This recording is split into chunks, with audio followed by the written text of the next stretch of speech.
Hello there. Welcome back to the Senate Podcast. We're on episode number 44.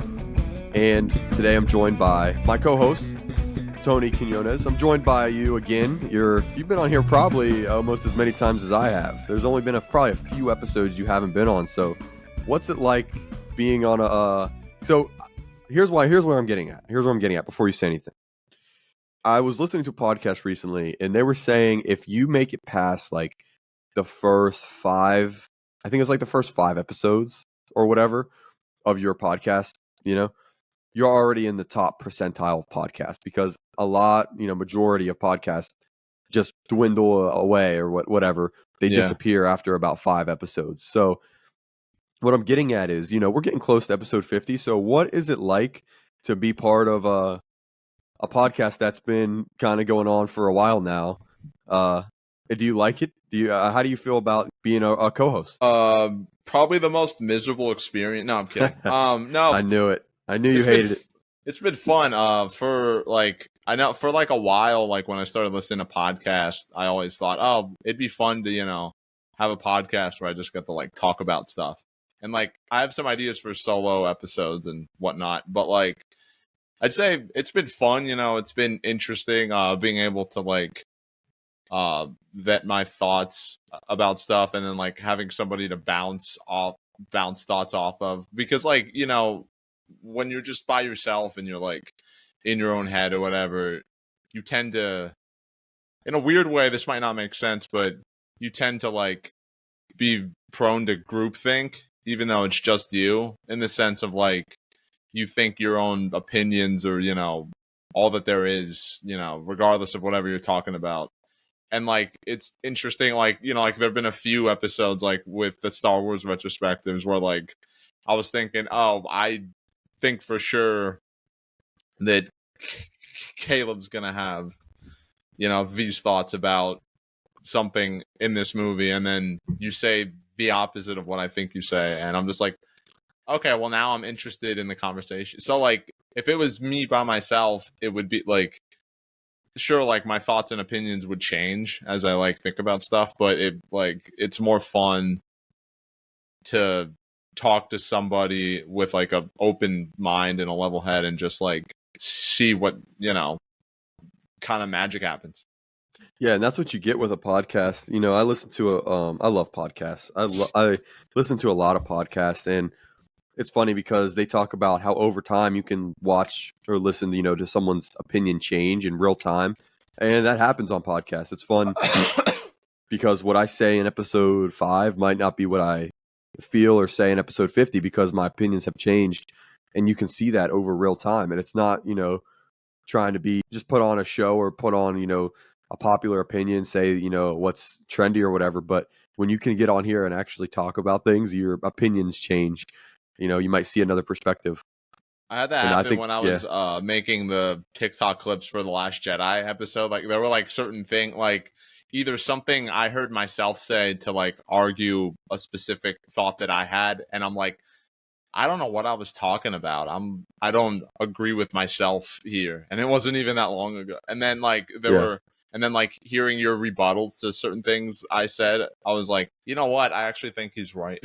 So like, like it was like, and like it wasn't that long in between when we recorded that and when I started clipping it, but like there was already that process of like me changing some thoughts and like re-evaluating some stuff and being like, I don't know why I said that. I sounded like an idiot there, or maybe I should have brought this thing up I didn't bring up, but so it's really interesting. Like one of the things that surprised me about using those as an example was how much I came to like Attack of the Clones. That's not to say that, oh, now I think it's like a fantastic movie or anything, but like there's certain things that, are well famous that people don't like about it, where I'm like, I still don't like it, but I think I understand what George was trying to do here, and it's interesting. So, that wouldn't have happened if it was me watching the movie and, talking about it myself. Maybe my opinions would change, so. Yeah, that's happened to me a lot with video games on this.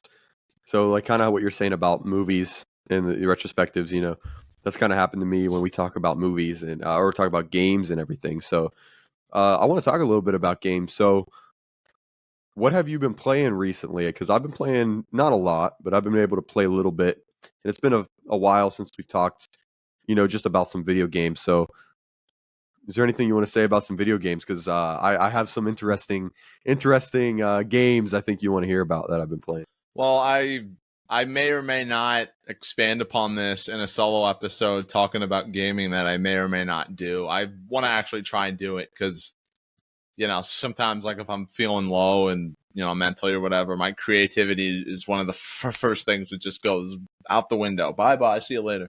So I want to actually say I'm going to do this thing and actually do the freaking thing, even like if it's not fantastic, like the fact that I did it. But I've been playing 2 games basically. I've been playing. Well, I'm at the tail end of the last dungeon of the golden content in Persona 4. Nice. Golden. And they change up some of the mechanics, and it's like pretty challenging and in a way that I didn't see coming. But I'm happy about that because I'm playing on easy mode because it's a older RPG, and I didn't want to take the chance of being stuck between a rock and a hard place. So,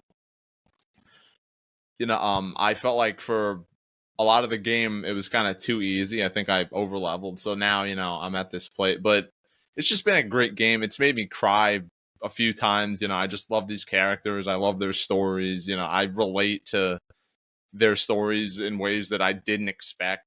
I always love that when like I'm like watching a movie or show or playing a game and like something about it just hits me relevant to where I am in my life or things that I've experienced, and I'm like, oh man, okay, I better fasten my seatbelts. So I've been really loving that.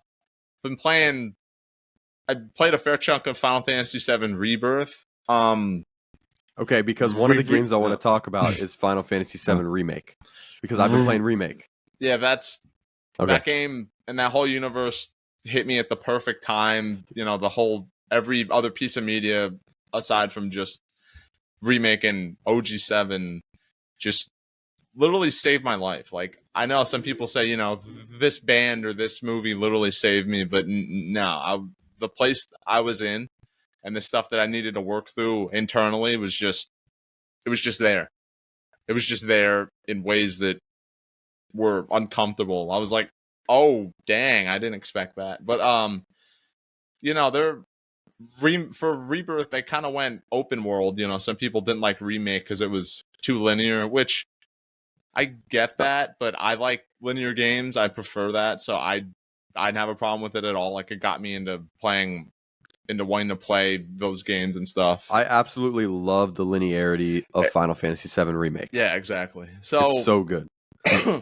The open world stuff, I'm not gonna mince words. I think it kind of sucks. Like, it doesn't look great. It looks like when you're going through the areas, they look nice. Some of the textures and stuff are just flat out bad. But like, it has that typical, like climb a tower and activate a thing, and then it'll show you like 2 or 3 things on the map. Go to a random location and find treasure. Like, they took all the streamlined progression mechanics and whatnot from Remake, which I thought were great. Like, like with the weapon skill trees, how it's just quick and easy and, a good way to upgrade your characters. They kind of like stretch things out over a few systems, and that it just feels padded. And Remake is padded. The sewer sections, the first one's fine. The second one is awful. The train graveyard's cool, but it goes on a little too long. There's some padding in Remake for sure, but my God, the padding in Rebirth. Like, I played a section the other day, and like, they make you play like 3 minigames. Like, mandatory to progress the story, you have to play minigame. And I'm like, I hear that. Well, just go. What? But I mean, yeah. I love these characters. I'm really fascinated and curious to see what they're doing with the story. I'm not going to spoil that for you, but once you beat Remake, we'll have to talk about it because it's just bonkers. So I'm on track now to finish it. Not anytime soon, but yeah. I can't wait to see how that ends out and how that leads into the third game, which will be the finale. I really hope they stick the landing. So I'm not loving the game like I wanted to, but I mean, I'm invested in this world at this point. So even like if they made the third game like a full-on sports game, I would still play it, Yeah. albeit kind of begrudgingly because they hooked me. And then the last game I've been playing is Quantum Break, Oh, okay. which is a game by Remedy Interactive. My freaking babies. I love those Ooh, hold that ladies thought. and gentlemen so much. It's a act, other games are third-person shooters. This one centers on time travel and quantum physics, and I have no idea what's going on, but I don't care. It's fun. I like the combat. It's satisfying. You have like a few abilities relating to time that are really fun to use. I'm actually not doing too bad at the shooting, which has always kind of been a rough spot for me in games. The main character is played by Sean Ashmore, who's an underrated actor. I love that dude. And it's just fun. I think it's not my favorite Remedy game, but I think it's the most underrated, Alan Wake isn't underrated. It kind of sucks in certain aspects, but it's interesting and it set the foundation. Alan Wake 2 might actually be my favorite game ever. Like, that game is basically perfect, in my opinion. Control, I haven't played the whole thing, but what I played was just interesting and trippy and weird, and I really like it. Quantum Break is refreshing because it's like more of a linear game than that. Like, there's not as much open-endedness, but you can, like, at certain points in the story make choices that affect things. So I can't wait to do a second playthrough and see how the other choices pan out. And in between like chapters, when you beat a chapter, it plays an episode of the show, which is cool. Like, they're like Remedy's always tried to mix like live action stuff with the video games and whatnot, and Yeah. I just think that's interesting. It kind of feels jarring in Quantum Break, I won't lie. Like, sometimes I'm sitting watching the episodes, I'm like, okay, just wrap it up, whatever. I just want to play the game again. But it's cool, and I actually want to tell stories like that in some way. So Remedy's just inspiring me. Every time I play one of their games, they show me something new, and I'm like, I want to do that. And they're just a studio who understands it. They just get it. They know what I like, what my sensibilities are, and they know how to make a game that balances progression, interesting stories with tight, focused gameplay. And I just love them, and I can't wait for the Alan Wake 2 DLC because, any excuse to play that game again is just fine by me. So that was Yeah, a that's awesome. mouthful. I know, it's fine. You're a big Remedy fan, and that's understandable. Remedy is an amazing studio. So there were some there's some breaking news with Remedy. I'm trying to find it now.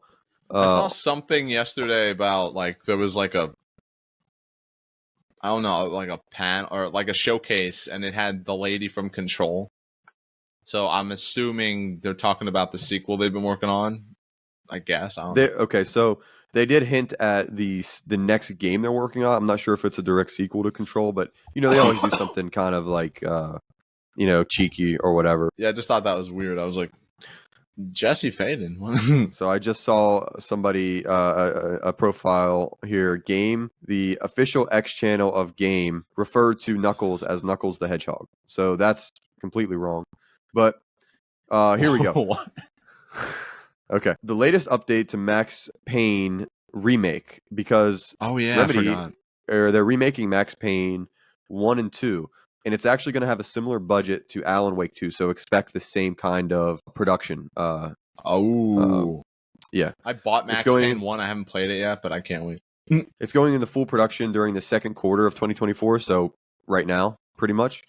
And based on the timeline, it's looking like one or both of them will release in mid to late 2026.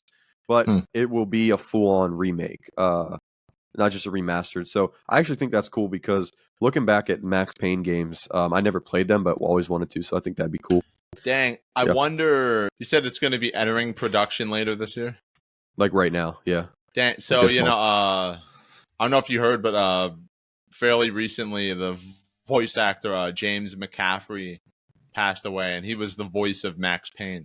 So I saw that. his, Yeah, I haven't played the Max Payne games yet. I have one bought. I can't wait to play that. But he, I don't want to spoil Alan Wake 2, but he voices a character in that game who's not Max Payne, but is Max Payne. It's one of those, and like his voice is just so iconic and memorable. It's like that classic, like, I followed the killer through the subways. I followed his trip. Like, I it's love just that. very Yeah. like classic noir. So, whoever steps in to voice Max Payne, to take over for James has really big shoes to fill, and I don't envy them one bit. So I'm really curious to see, how they portray the character and how they do their spin on it, and how the fans receive it. I hope it's great, because that's a classic franchise, and I want fans to welcome the new Max Payne with open arms. Yeah, definitely. I will too, because I think, Remedy, they're very high quality, and I can't wait to see the remix for that. So glad we can shine some light on a Remedy project. They're one of the goats. So also, I've been playing a little game called Jack and Daxter: The Lost Frontier. If you know anything Cool. about the series, you know that this is the worst game ever.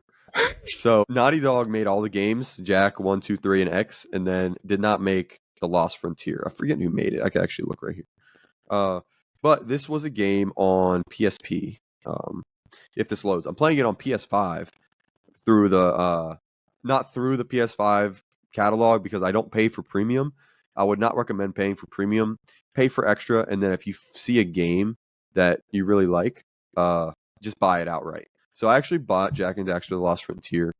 I think it was like 10, but I played it back in the day on PSP, but I did not beat it. So now that I have it on PS5, there's no excuse for me to not beat it. So this game was developed by High Impact Games with, oversight from Naughty Dog and whoever else. So it does feel weird. It's missing some mechanics, but also that could be in part to being a PSP game. Whatever, it's fun. It's actually pretty interesting on a PS5. They add flight mechanics, so you can actually fly around in a ship. So I think it's actually a pretty fun game. Having a lot of fun playing a classic like that. And then I talked about Final Fantasy VII Remake a little bit. Just the fact I'm enjoying it. I'm not super far in the game, but let me tell you, I can tell. I've been playing games for 25 years, kind of. Not that long, but almost. Final Fantasy VII Remake, I can just tell already, is one of the greatest games ever made. It just is. There's no denying it. The production value, the story, the mechanics, the combat, the fluidity, the visuals, everything about it. The story, the adaptations they have of it, the performances, everything is just high quality. I mean, this game is awesome. As soon as Cloud jumps off of the train and like does that classic like stand up thing, I was like, oh yeah. But dude, I forget, I think it's chapter 8, when you meet Aerith, that was when the game totally grabbed me, and I was like, this is gonna rip my heart out. And boy howdy, did it ever. So I can't wait for you to experience that. Now I want to talk about I also not sure how big you are into Resident Evil. I play the games not often, but I played a few, and I always have a great time. I've always okay. You know what? Okay, I got another thing that ties into this. Really, really cool. So, Resident Evil. I've never been into Resident Evil because they're just not really my cup of tea. Games that are just about inducing fear. But I do like the concept. It just takes the right game for me to get into the series. And I think I found that game. Just a little backstory first. I remember I have vague memories of this franchise growing up. And then I jumped into Resident Evil 2 Remake. And it was way too scary for me. I'm sorry. I couldn't do it. I couldn't do it. I just got scared, dude. Trying to sneak past the liquors is heart attack inducing. Like, I feel like no matter how slow I walk, they always hear me, and then they start chasing me, and it's. I like the more action-based games. So like obviously 4. I really want to jump into 4 Remake, but I didn't want to just spend all that money not knowing if I was going to like it. I really want to try 3 because I like the whole concept of 3 a lot, but I haven't jumped into it yet. So, do you know the Resident Evil I jumped into? I jumped into Resident Evil 5 that in one. 2009. I had fun with that one until the tail end, but with Chris Redfield and Sheva, based in Africa. I'm jumping into a co-op with one of my friends, and I'm at the very end of the game. And we basically beat it in 2 days. Game is amazing. I'm absolutely in love with it. It was fun. It's so fun. It's so much fun. I can't tell you what's going on in the story, but it's super fun. So I can't wait to jump into that franchise because I'm really, really enjoying it. So segue into, remember last episode I told you I had something I wanted to tell you about, and it was involving Kickstarter. Oh yeah, I forgot about that until you just brought it up. Here we go. I backed something on Kickstarter, and it is called the Retro PlayStation Magazine. So I also grew up loving, reading Game Informers and game magazines. I love game magazines. So look it up. RPM, Retro PlayStation Magazine. It is on Kickstarter, and let's say you back it, you can choose what you want to get. But what I chose to get was issue number 3, which headlines Resident Evil on PS1. So it's all about the making of and the stories behind and reviewing the original Resident Evil on PS1, which I think is also, an iconic and legendary game. So I think it's going to be really cool to read about that. But also there's going to be tons of stories in this and retrospectives and interviews from people, that worked on games for anywhere from PS1, PS2, PS3, PSP, and Vita. Those are considered all of the retro PlayStations now. So everything involving PlayStation, not including PS4, PS5, the current gen consoles. So I'm excited. I'm sure you're looking at it now. Yeah, it says unofficial, so that means that obviously it's that means it doesn't have any ties to Sony or whatever, right? Because no, Sony's not backing it. I don't know if they approve of it, whatever. It's literally fan funded. So the only way it gets made is if you back it on Kickstarter. It's just made by a fan as if it was a legitimate PlayStation retro magazine. So that's pretty interesting. I love stuff like that. I love PlayStation, I love retro games, and I love retrospectives. It has all of those. I can't wait. Also, I spent a little bit more money, and I got this little extra thing that comes with it, which is a whole book on that this guy wrote of narrowing down the top 100 PS3 games. PS3 is my favorite console ever. So I was like, of course, I want to have this. It's going to be, I don't know if it's a hardcover, but it's going to be the top 100 PS3 games. So expect an episode about that, maybe a solo one, about the best games from my favorite console ever. So it'd be fun if you do like a solo episode, like reading the list and like sharing your thoughts, like what you agree with, what you disagree with, things like that. It's going to be a fun video.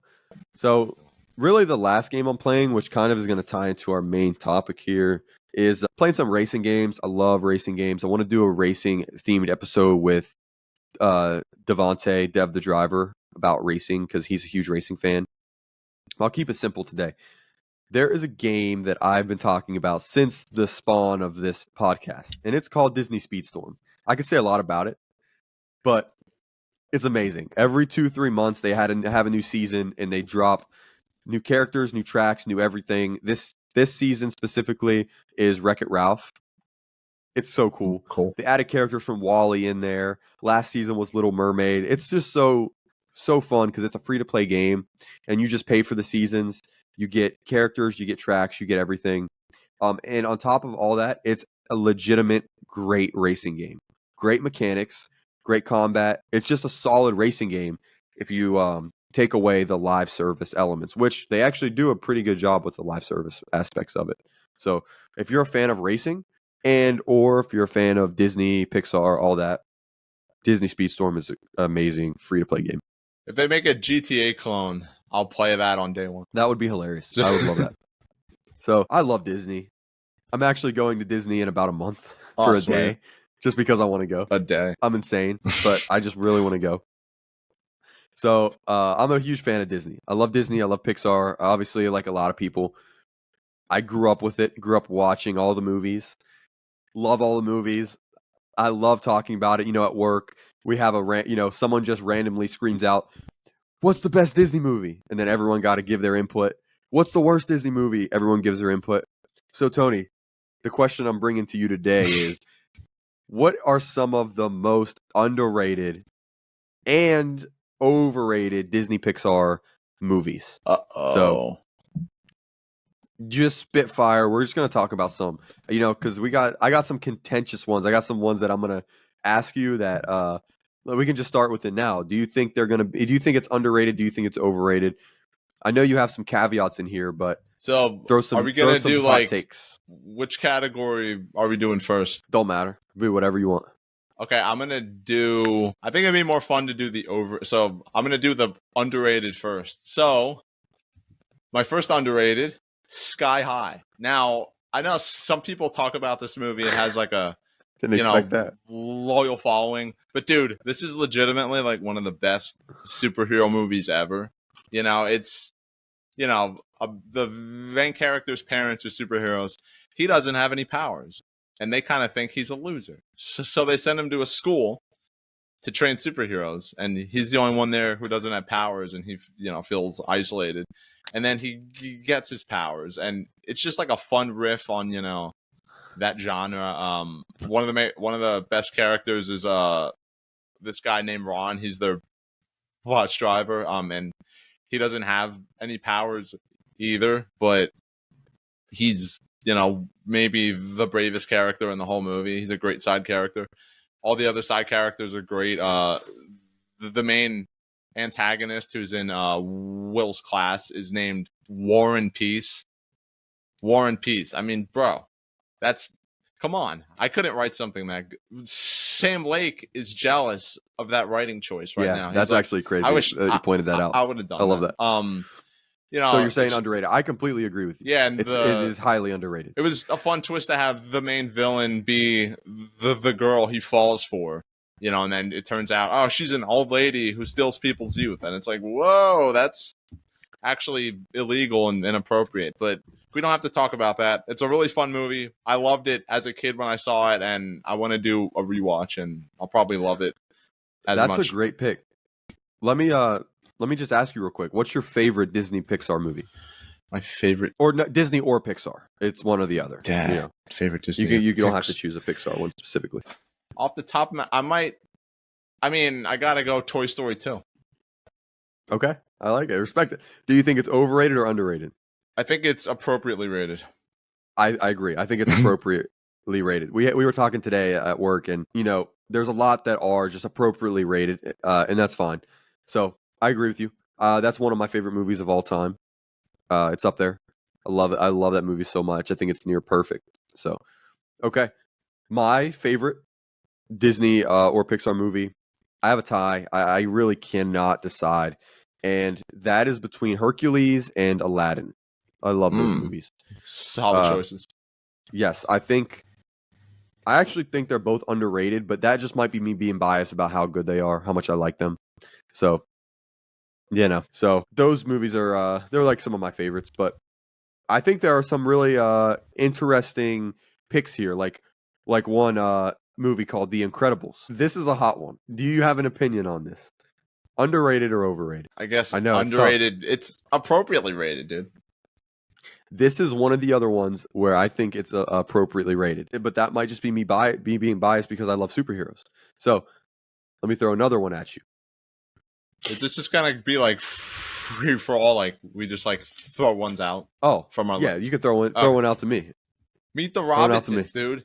This movie flopped. This movie underrated. This movie is one of the coolest sci-fi movies. It is so underrated, dude. It's actually a really good sci-fi movie. Now that you say that, it's freaking touching. True. And dude, how they weave all of the different characters, and then that big reveal that like they were people that he went to school with. They become his bro. I didn't see that coming. The reveal with the bad guy is insane. Yeah, dude. Like it's such a insane. He just became a villain because he felt.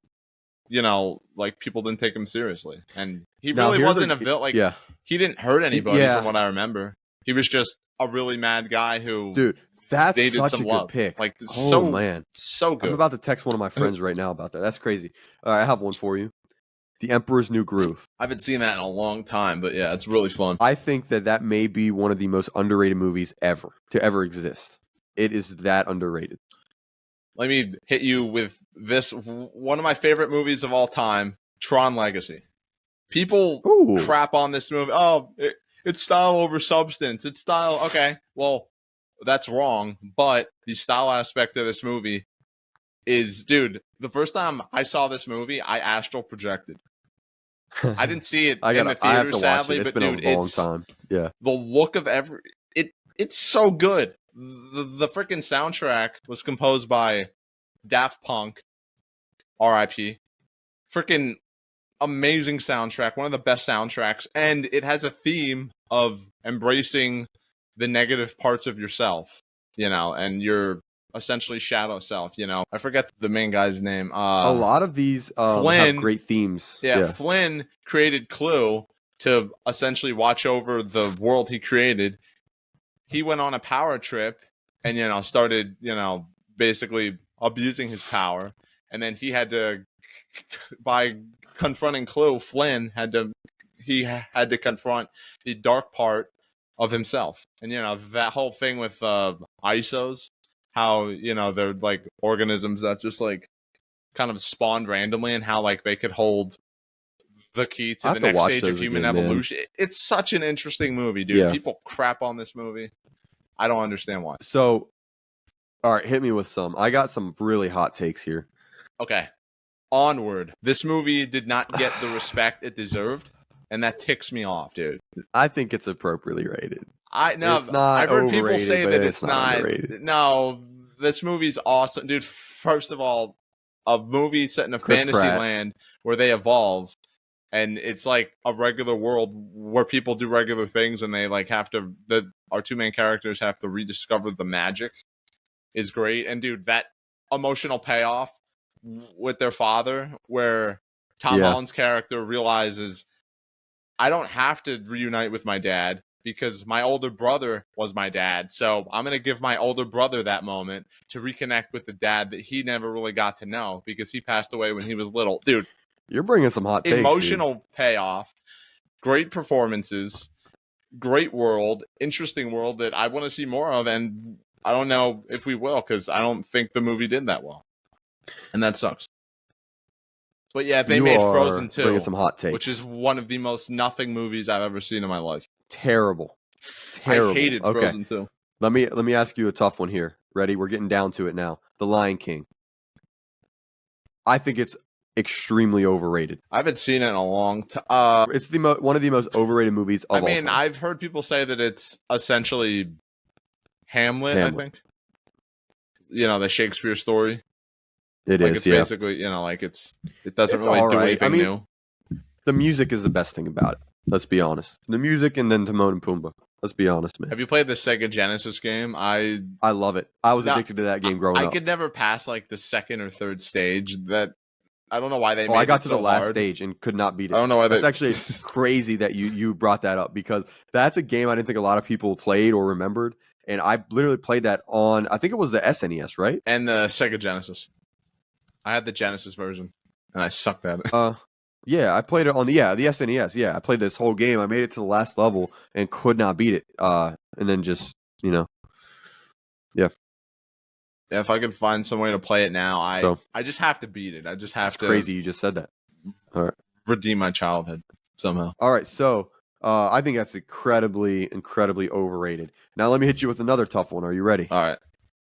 WALL-E. I hate that I still haven't seen this. I don't know why. I just haven't gotten around to it. Listen, I'm not saying it's a bad movie at all, but it's overrated. WALL-E is very overrated. All right, it's a little bot. It's claptrap, but not as funny. I can't. What do you think's underrated about it? Overrated about it? It's like, we get it. It's a destroyed world. Okay, we get it. It's us in the future. The people leave Earth because Earth is, not habitable, so they go to space and become all lazy and relying on technology. but then really there's Earth, and there's beauty in Earth because there's plants and stuff that can still grow. They just got to give it the time, go back and settle it. It's like, all right, we get it. It's Passengers, but kid rated, the kid version. We get it. I mean, Passengers came out It's after, cool. but I get your point. It's all right. Okay. We get it. Are you ready for this? Tomorrowland. Right. Have you seen Tomorrowland? Wow, that's underrated. That's a good movie. I heard this movie sucked. Wow. I saw it and I'm like, what? This movie, dude. Brad Bird does crazy directing. It's interesting, it's a good sci-fi movie. Interesting commentary, on how like people will. I saw that at the drive-in movie theater. Like create art out of like war and tragedy and stuff, and how like the main villain showed people like glimpses of war and stuff, and instead of like actually doing something about it, they just turned it into a product. They just turned it into merchandising and commercialism, and isn't that so appropriate? Everybody knows it. Everybody loves war movies. Everybody loves violence in games. The irony is not lost on me, but I like that this movie shined a spotlight on it, and it just has a fun tone, and it's that kind of like, like sci-fi family blockbuster that we don't really get anymore because nobody saw this freaking movie. And dude, you got some what great has picks. Brad Bird done since then? Actually, that's a good segue to. Okay, so I haven't seen any Disney movies really that I think are overrated. So I'm going. A lot of my picks are literally overrated. Like the critical ratings are literally overrated. Are you ready to hear? The critical ratings for Incredibles 2. Metacritic 80 score on Metacritic. Rotten Tomatoes 93 critic score, 84 audience score. This movie is terrible. Incredibles 2 is one of the most garbage movies I've ever seen in my life. Oh, you know how the first movie has, great character development for the kids? It's a coming of age story and they save their parents, and then that in turn saves their marriage and they finally get closer as a family. And then the end of the movie, they're finally close and they're ready to be superheroes as a family. Well, in the second movie, we're going to throw all that out of the way because superheroes are still outlawed and the parents are still being overprotective of their kids, even though they saved them. And without them in the first movie, they would have died. It's so redundant. The screenplay sucks. It feels like a Three Stooges sketch. The only good thing in this movie is the animation, like one action sequence, and Jack Jack. I love Jack Jack. He makes me happy. I think about him when I'm sad, and I feel less sad. Everything else about this movie is redundant trash that feels made just to make money, and it ends where the first movie ends. So now we have to wait for the third movie to see what we should have seen in the second movie, and I hate it. And I don't know why so many people gave it positive reviews. What are they smoking? I completely disagree with you. What? I think it's one of the most underrated movies on here. Explain yourself. It's so good. They take what the first movie did, but they flip it. Now it's like, instead of I don't know. I don't know, man. It's good. I don't have a defense for this. Come on. Screenslaver's motivation is interesting, but I feel like she could have accomplished that in a less convoluted way. Let me watch the Red Letter Media review of this, and then I'll get back to you. Hating. I get all my opinions from YouTubers. All right, so yeah, keep going. Hit me with an overrated one. Overrated? Yeah. Finding Nemo. Extremely overrated. Huh. I haven't seen it. I've seen it a few times as a kid. What about it do you think is overrated? It's people. I think it's a great. It's hard because I think it's a great movie. I think a lot of these are like just very good movies in general. But I think people hold Finding Nemo up there as like this incredible, like one of a kind movie when it's really not. A father and son separated and then they have to reunite. I think it was just really cool because of the visuals. I think it was just really cool because of the ocean life and the fish. And seeing the different biomes even within an ocean, I think was really interesting. But in terms of like a movie, I don't think it's anything super special. I think it's kind of overrated. Okay, my next one's a troll pick, as in like it's not serious. So, have you seen the movie Artemis Fowl that is based on the book series? No, well, I hear. This movie on Rotten Tomatoes has a critic score of 8%, Audience score of 20%. On Metacritic, it has a score of 31. Now, I'm sure you're wondering, how is that overrated? Because this pile of trash should have a 0 on everything. The fact that a percentage of people, period, gave this kind of positive, maybe middling review. No, that's so funny. This movie is awful. It's so obvious that they've reshot so much of it. It's incomprehensible. And Josh Gad plays I don't know if it's like a gnome or a dwarf or something, who for some reason talks like Batman, and he like narrates like 90% of the movie. And wow, it's just bad. I watched it out of curiosity, and I wish I didn't. Okay, I'll hit you with a hot one.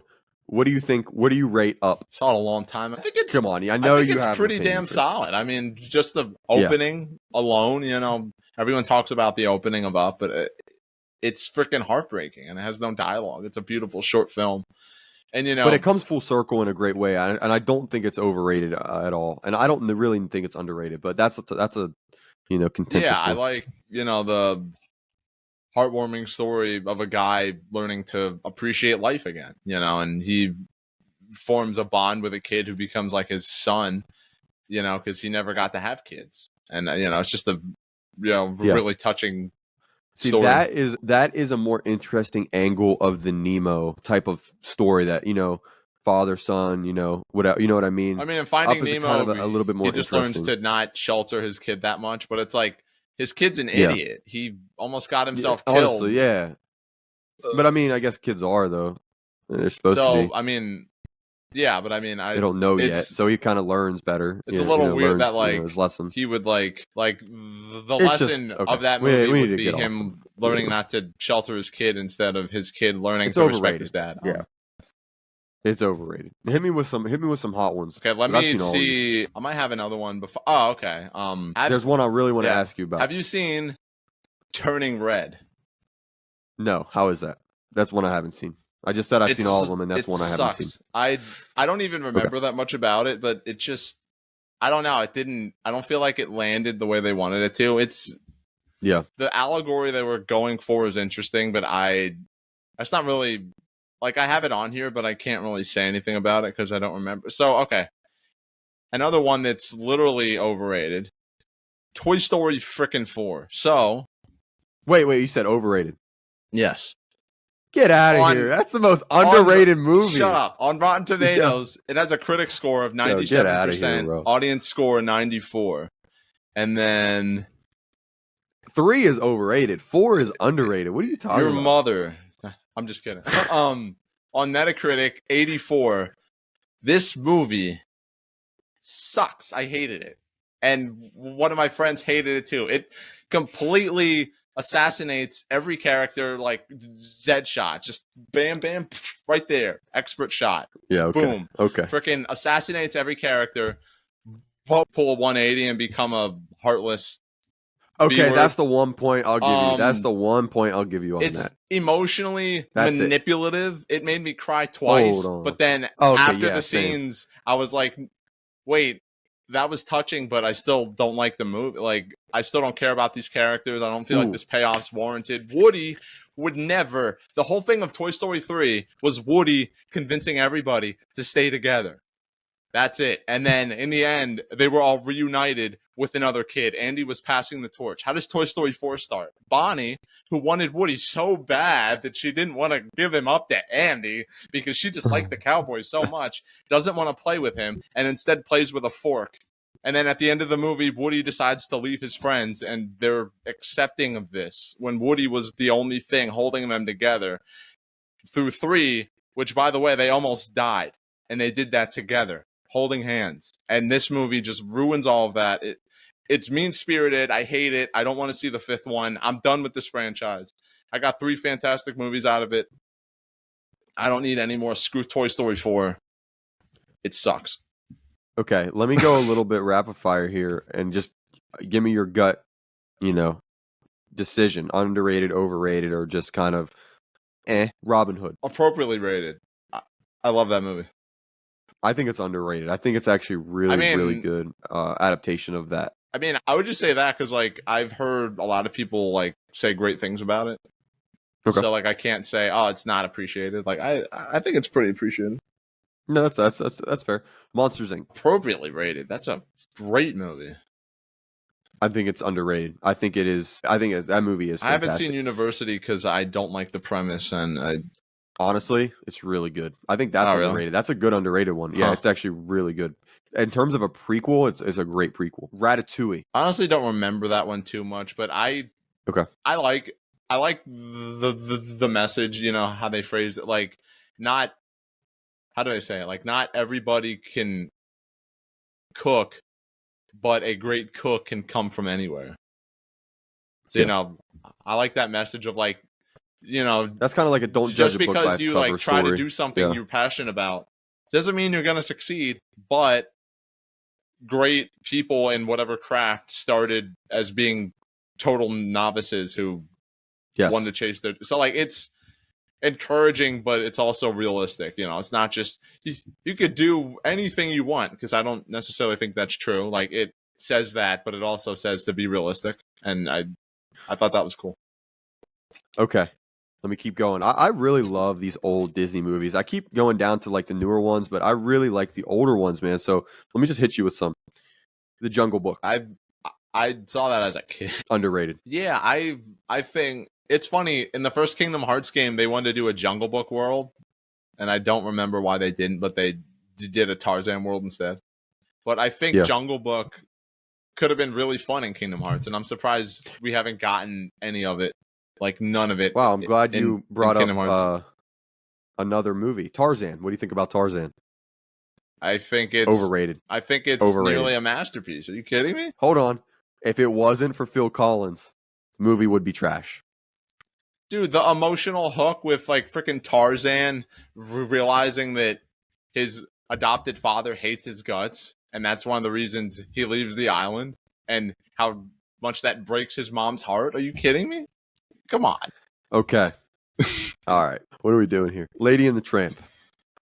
I don't remember if I saw that. Underrated. You're getting kicked off the podcast. I'm a fraud. This one, if you haven't seen this one or you don't have a good opinion on this one, you're done. Lilo and Stitch. Oh, that's great. Okay.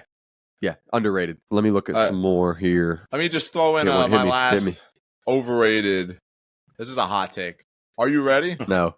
The Hunchback of Notre Dame. Okay. Dude, screw this freaking movie. I kept hearing about how great this was. Okay, I watch it. So I always thought for some reason that Quasimodo and Esmeralda ended up together.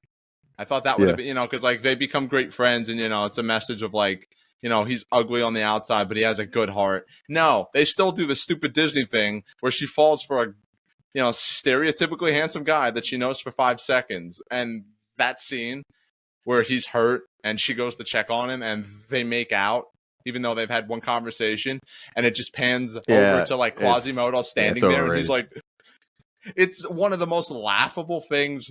It's supposed to be this tragic moment. I was laughing. That was a comedy. And then there's that really weird scene where the priest, father, I forgot his name, sings that song about how sexually frustrated he is and how much he wants to bang Esmeralda. It was just really weird. I haven't watched this movie in so long. The only good thing about that movie is Quasimodo is a great character. I love that dude. He's just a great friend. He's way too pure for the world he's in.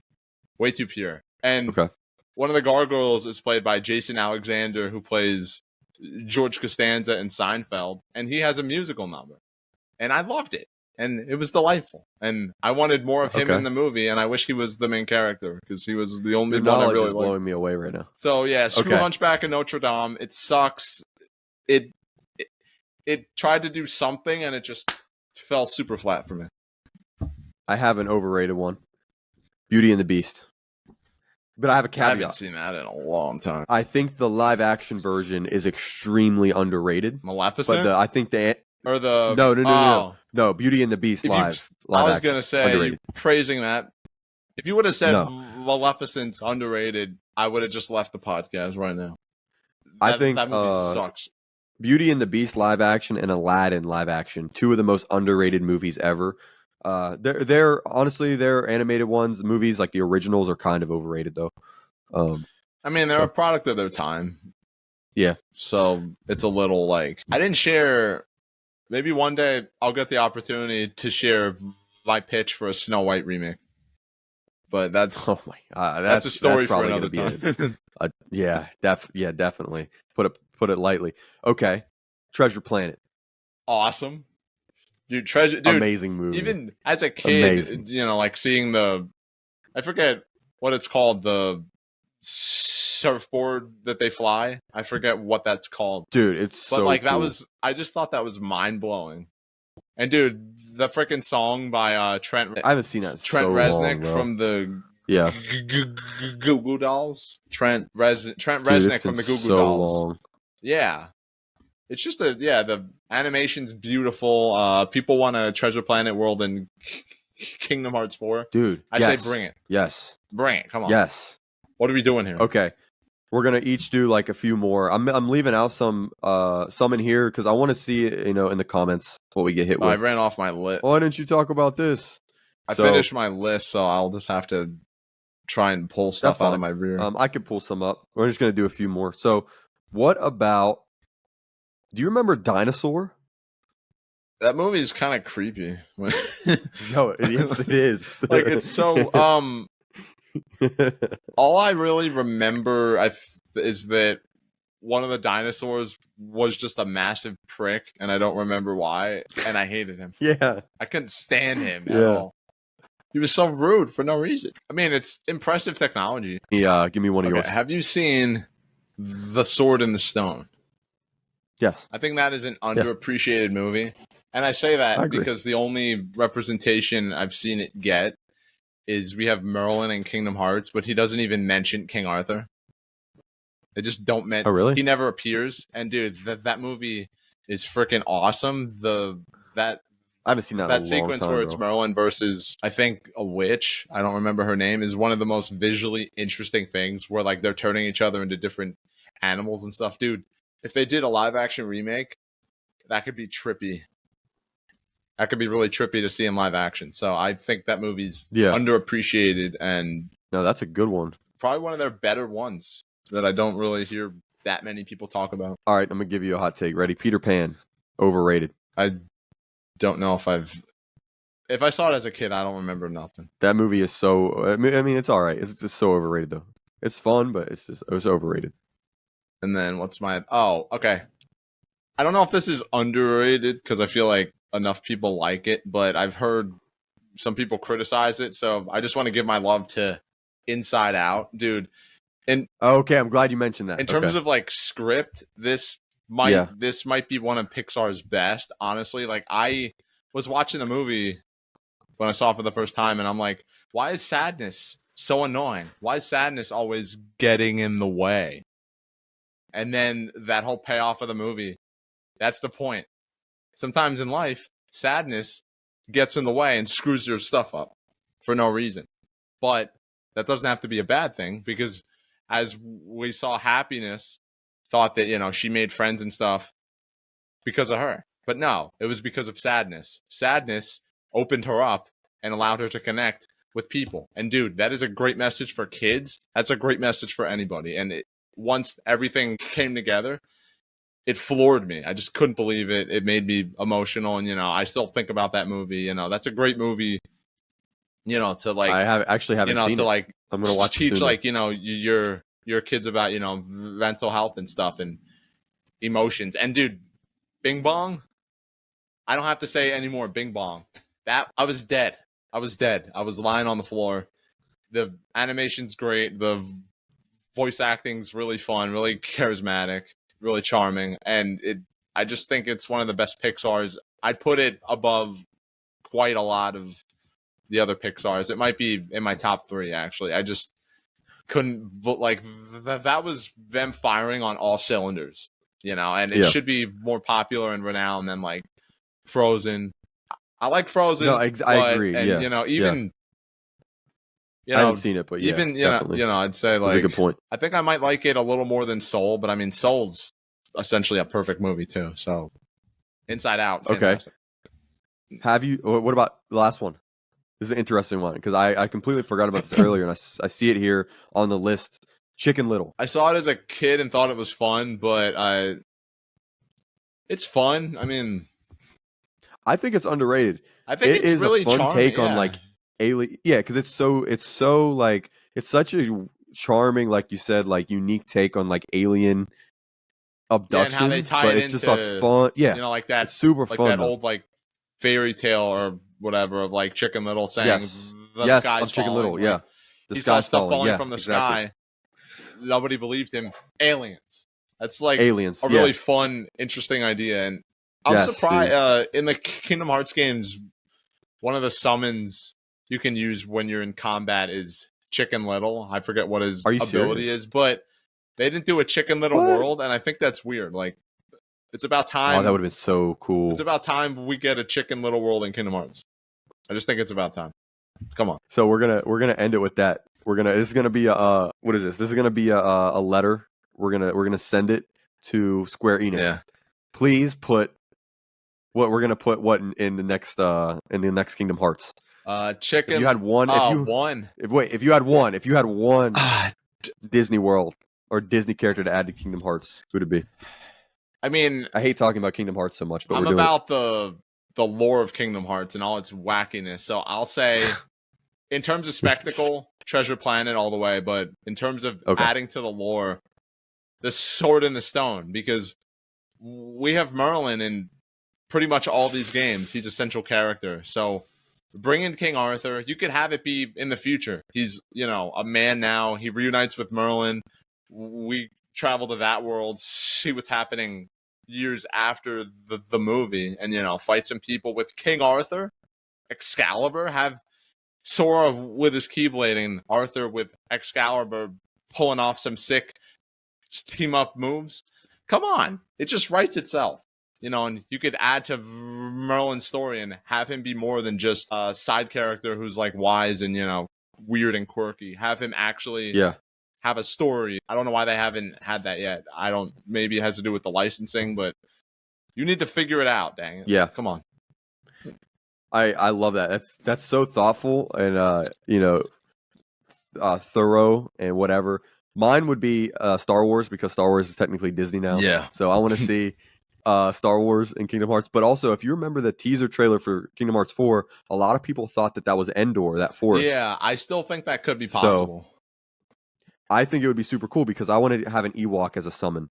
That's all I'm saying. That would. So, I don't like them, but that would actually be fun. I would like the Ewoks That'd be fun. in that one context. Have Sora meet up with Maz Kanata so she could give out side quests. Well, no, she's gonna. No, it's. Well, if it was on Endor, I'm trying to think who would be on Endor. It would literally just be like the Ewoks. It would be the Ewoks, some scout troopers, and like Chewbacca.